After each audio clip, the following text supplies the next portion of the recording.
Hi, hello, வணக்கம். இன்னைக்கு உச்சநீதிமன்றம் ஒரு ஆணை பிறப்பிச்சிருக்காங்க. ஒரு முக்கியமானதுன்னு கூட சொல்லலாம். ஆனால் தெருநாய்களுக்கு முகாம் அமைச்சு 8 வாரத்துக்குள்ள தெருவில் சுற்றி திரியிற நாய்கள் எல்லாத்தையும் பிடிச்சு ஒரு இடத்துல அடைச்சி வச்சு அதை பாதுகாக்குமாறு சொல்லியிருக்காங்க. இது ஒரு சாதாரண நியூஸாக நீங்கள் கடந்து போகலாம். ஆனால் தெருநாய்கள்னால பாதிக்கப்பட்டு இறப்போர் எண்ணிக்கை கிட்டத்தட்ட 22,000க்கு மேலே அப்படின்னு ஒரு சர்வே சொல்லுது. இதில் நானே நேரடியாக பாதிக்கப்பட்டிருக்கேன். காலையில் வாக்கிங் போனோம் அப்படின்னு சொன்னால் அந்த நாய்கள்கிட்ட இருந்து உயிர் தப்பிச்சு வர்றதே ஒரு மிகப்பெரிய விஷயமா இருக்குது. நான் இருக்கிறது கரூரில். உங்கள் ஊரில் எப்படி தெருநாய்களோட தொல்லை இருக்குது அப்படின்னு தெரியல. இது பார்த்தீங்கன்னா நாளுக்கு நாள் அதிகரிச்சுக்கிட்டு போயிட்டே இருக்குது. ஒரு சில இடத்துல பார்த்தீங்கன்னா 20க்கும் மேற்பட்ட நாய்கள் கேங்காக இருக்குது. அது பார்த்தீங்கன்னா ஒரு வேட்டை விலங்கு மாதிரி நம்ம வாக்கிங் போகும்போது சத்தமே இல்லாமல் பதுங்கி பின்னாடி கடிக்கக்கூடிய சூழல் உருவாகுது. அந்த அளவுக்கு நாய்கள் வளர்ந்துருச்சு.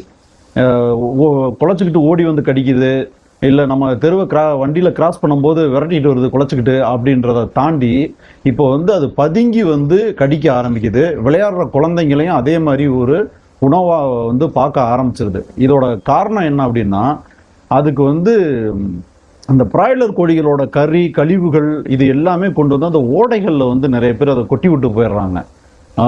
குடல் அதுல இருந்து என்னென்ன மாமிச கழிவுகள் இருக்கோ அது எல்லாத்தையுமே கொண்டு தெருவுகளில் கொட்டி விட்டு போயிடுறாங்க.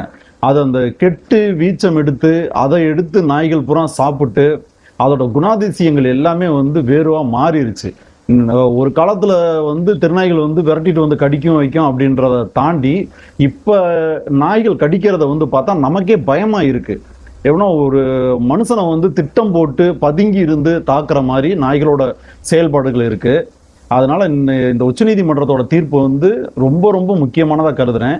வீட்டு வளர்ப்பு நாய்களுக்கு ஒரு டேக் போட்டு நீங்க வீட்டுல வளங்க.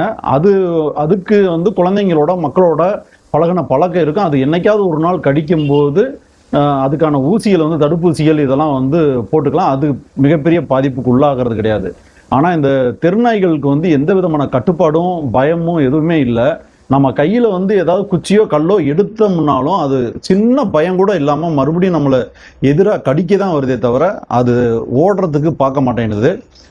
இந்த தீர்ப்பு ரொம்ப முக்கியமானதாக நான் பார்க்குறேன்.